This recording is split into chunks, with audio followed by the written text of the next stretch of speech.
Hello and welcome to The Growth Mindset, a channel by Staff Scout that offers and delivers actionable career tips to anyone looking to be successful and fulfilled at work and on the job search. Today we'll be talking about 5 common mistakes that are probably blocking you from getting into the interview stage.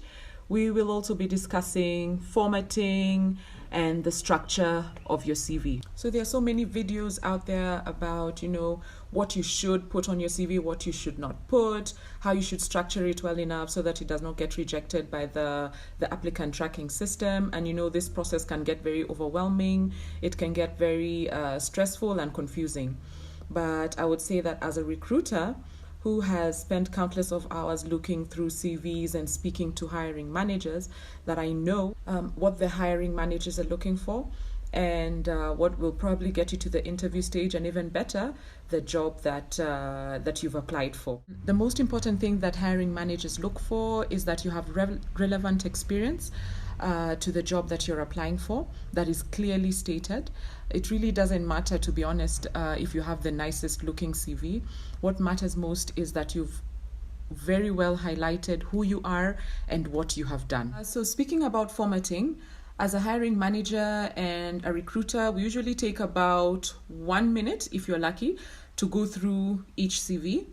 So, that being said, we need to ensure that the formatting of our CVs are very concise, very clear, and very easy to read through. I typically lean towards, work experience, starting with the work experience that's the most recent. And the reason I love that is because I'm able to see what skills you have currently very easily and very quickly. So I love one-column CVs because, again, they're so easy to go through. The goal is to ensure that the hiring manager, the person looking through your CV, is able to pick out your skills very quickly, is able to go through your work experience very easily, and select very quickly what they need to select from your CV. We could always go with creative styles, but the goal here is to ensure that we do not overdo it. The skills section is actually one of the most important sections within a CV. And, as hiring managers, as recruiters, we spend so much time writing the job descriptions.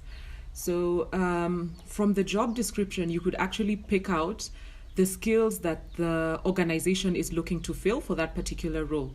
So for instance, if a role is required for you to fill in and you're supposed to have Photoshop skills, you need to ensure that one of the skills that you're putting down is that maybe you're a Photoshop expert. And then below that, you should be able to give tangible proof that you have those skills. So for instance, for the Photoshop skill, it could read something like Photoshop expert, able to create and edit videos that moved company XYZ's followers from 200 to 10,000 in 2 months. So there we are able to show the action being that you're able to create and edit videos, and the impact being that you moved the company's page, the social page, from 200 to 10,000 followers. So we are just very visual when it comes to our communication, and we just respond better when things look better. Yeah, that's why I would typically go for a modern, very legible style, very legible font, and like Cambria or Calibri, as opposed to something like Times New Roman or plain Arial. Yeah, so when it comes to the font size, I typically go for number 11. I feel like number 8 or 9 are a bit too small, and number 12, you're heading towards the bigger side. Don't know why that's a thing, but it is. But it just looks nice. Number 11 just looks nice and very neat. One of the most common mistakes, of course, is typos or grammatical errors. We see so much of this, guys, and it's really avoidable with all the tools that are available like Grammarly. You can avoid these mistakes. Another thing would be to ensure, take yourself away from that CV, give it to someone else to read through it and, get it back. Because sometimes you could use all these tools and you'd still find an error, find a typo. Yeah, there's this thing that says, I do my best spell check after I have pressed send. And yeah, it's usually true. So just take yourself away from it, let someone else go through it, read through it, because you see, at the end of the day, if your CV has grammatical errors, it makes me look bad as the recruiter, presenting this CV to the hiring manager. Another common mistake that I have seen on 90% of resumes is that there's a lot of unnecessary information. So what people do is that they copy their job description and paste it onto the resume. Gosh, guys, no, don't do that.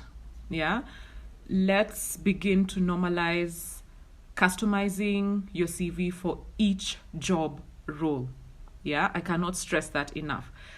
I know we want to showcase a lot of what we have done. We want to show the potential employer that we are able to do a lot of things. But you copying and pasting becomes counterproductive. You want to show what value you're bringing to the employer. So yes, and how you do this is by stating the action being what you are required to do on the job and the impact or value that you created by doing that particular job. Like the Photoshop example, for instance, that I gave earlier.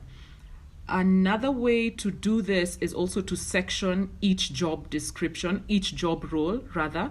So what you can do, you can put, for instance, strategy and analysis and have points that strengthen that strategy and analysis point. Another, you could also have something like leadership and teamwork and have points under that strengthen that back that up.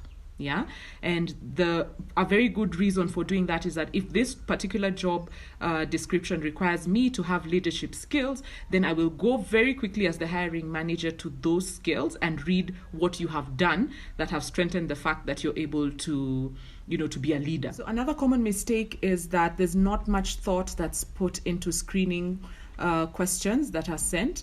So typically at Staff Scout, what we do is that we have done away with cover letters because we believe that they've become, obsolete, a bit, out of date. So what we do is that we send out screening questions to applicants, and what this does is that they are able to answer specific questions so that we can gauge specific skills. We can gauge culture fit and, other things, many other things that are required for that particular job role. Yeah. One thing that I would say is that do not copy paste your cover letter onto the screening questions, because we get that quite a bit. So a bonus tip would be, once you have followed the tips that I've given and you have a perfect resume, what you can do is that send your resume and then send a note to someone on the people team, someone, maybe the hiring manager if you're able to, and you can get these contacts even via LinkedIn. Make sure that you send a note, pitching yourself as to why you are best for that job. Great. So another thing to note is a resume is basically a snapshot of your work experience. LinkedIn, on the other hand, is able to tell your whole story. They are actually meant to complement each other and not necessarily be carbon copies of each other.